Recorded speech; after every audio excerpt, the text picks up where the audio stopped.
문재인 대통령과 아베 일본 총리가 오늘 오전에 아세안 관련 정상회의에 참석해서 방문 중인 태국에서 11분 동안 깜짝 회동을 가졌습니다. 두 정상의 대화는 지난해 9월 이후에 13개월 만입니다. 두 정상이 강조한 것은 대화와 문제 해결이었습니다. 문 대통령은 보다 고위급 협의를 하자고 제안했고 아베 총리는 모든 가능한 방법을 통해서 해결 방안을 모색하자고 했습니다. 먼저 오늘 만남을 방콕에서 취재 중인 심수미 기자가 전해드리겠습니다. 두 정상의 환담은 원래 약속에 없었습니다. 문재인 대통령이 인도네시아, 베트남 등 다른 정상들과 대화를 나누던 중 뒤늦게 도착한 아베 총리를 보고 즉석에서 제안에 이루어졌습니다. 환담 시간은 모두 11분. 갑자기 환담이 이루어지다 보니 통역도 실무자도 제대로 없었지만 청와대는 우호적이며 진지한 분위기였다고 밝혔습니다. 두 정상이 강조한 것은 대화와 문제 해결이었습니다. 문 대통령은 아베 총리에게 필요하면 고위급 협의를 갖는 방안도 검토해보자고 제안했고 아베 총리는 모든 가능한 방법을 통해 해결 방안을 모색하도록 노력하자고 화답했습니다. 청와대는 실질적인 관계 개선에 대한 기대가 있었다고 전했습니다. 최근 양국 외교부의 공식 채널로 진행되고 있는 협의를 통해 실질적인 관계 진전 방안이 도출되기를 희망했습니다. 두 정상의 대화는 지난해 9월 이후 13개월 만입니다. 최근 나빠지기만 했던 한일 관계에 비하면 두 정상의 대화 자체도 의미가 큽니다. 청와대는 이번 기회로 한국과 일본이 우호적이고 미래지향적인 관계로 발전하기를 희망한다고 밝혔습니다. 하지만 강제징용 배상 판결이 국가 간 약속을 어긴 것이라는 일본의 입장이 달라질지는 여전히 알 수 없는 상황입니다. 방콕에서 JTBC 심수희입니다. 그런데 일단 예상대로 일본 측의 반응은 양측의 이견만 부각시키는 쪽으로 나왔습니다. 당장 일본 외무성은 아베 총리가 문 대통령에게 자신들의 기존 입장을 재차 강조했다는 것만 부각해서 브리핑을 했습니다. 심지어 한국 대통령이 초조해야 한다고 보도한 언론도 있었습니다. 대화 국면으로 가더라도 주도권을 잡고 가려는 의도가 분명해 보입니다. 윤서령 특파원입니다. 일본 외무성이 한일 정상 환담에 대해 낸 보도자료는 딱 4문장이었습니다. 만남 자체도 환담이 아니라 약 10분간 말을 주고받았다고만 표현했습니다. 그러면서 외무성은 아베 총리가 문 대통령에게 양국 간 문제에 대한 일본의 원칙적 입장을 확실히 전달했다고 강조했습니다. 강제징용 피해자 배상 문제는 1965년 한일 청구권 협정으로 모두 끝난 만큼 한국이 이른바 약속을 지키란 뜻을 재차 밝혔다는 겁니다. 특히 문 대통령이 제안한 양국 간 고위급 협의에 대해서도 아베 총리가 외교 당국 간 협의로 현안을 해결할 것이라고 했다는 사실에 무게를 실었습니다. 새로운 협의체를 만들어 이견을 좁히기보단 기존 입장을 고수하겠다는 뜻으로 해석됩니다. 일본 정부 관계자는 정상회담에 대한 얘기는 없었다고 밝혔습니다. 일본 정부는 아베 총리가 문 대통령과 악수를 나눈 뒤 자연스럽게 말이 오갔다면서 이번 환담이 우연히 진행됐다는 점도 강조했습니다. 이런 정부 기류를 반영한 듯 일본의 한 민영 방송은 정상 환담에 대해 문 대통령이 초조해하고 있다는 해설을 내보냈습니다.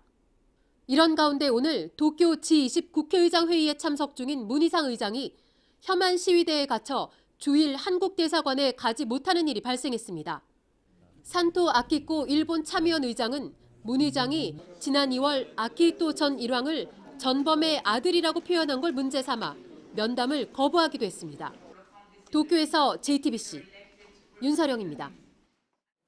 이런 가운데 한일 관계에서 또 하나의 결정적인 변수인 지소미아, 즉 군사정보보호협정의 종료도 이제 18일 앞으로 다가와 있습니다. 그런데 최근에 미국의 고위 관료들이 일본 정부를 대신해서 한국의 종료를 번복하라라고 압박하는 일이 되풀이되고 있습니다. 그것도 하나같이 일본 언론을 통해서입니다. 게다가 우리 국방장관까지도 개인 의견이라면서 지소미아는 유지되는 것이 낫다고 강조하고 나섰습니다. 박현주 기자입니다. 데이비드 스틸웰 미 국무부 동아태 차관보가 내일부터 3일간 방한합니다. 직전 일본 방문 때 지소미아의 존치 필요성을 주장했던 인물입니다. 당시 그는 한국이 원하는 일본의 수출 규제 완화와 관련해선 미국이 중재할 입장이 아니라고만 말했습니다. 마크 네퍼 국무부 차관보도 지소미아 종료로 기뻐할 건 중국과 러시아, 북한이라고 주장했고 조지프영 주일 미국 대리대사도 지소미아 종료는 미국의 악영향이라고 말했습니다. 이들이 생각을 밝힌 통로도 한결같이 일본에서 열린 기자회견이나 일본 언론과의 인터뷰였습니다. 일본 언론이 미국의 손해를 우려하는 외교안보 라인 고위직들을 자극해 한국에 대한 압박성 발언을 잇따라 얻어내고 있는 겁니다.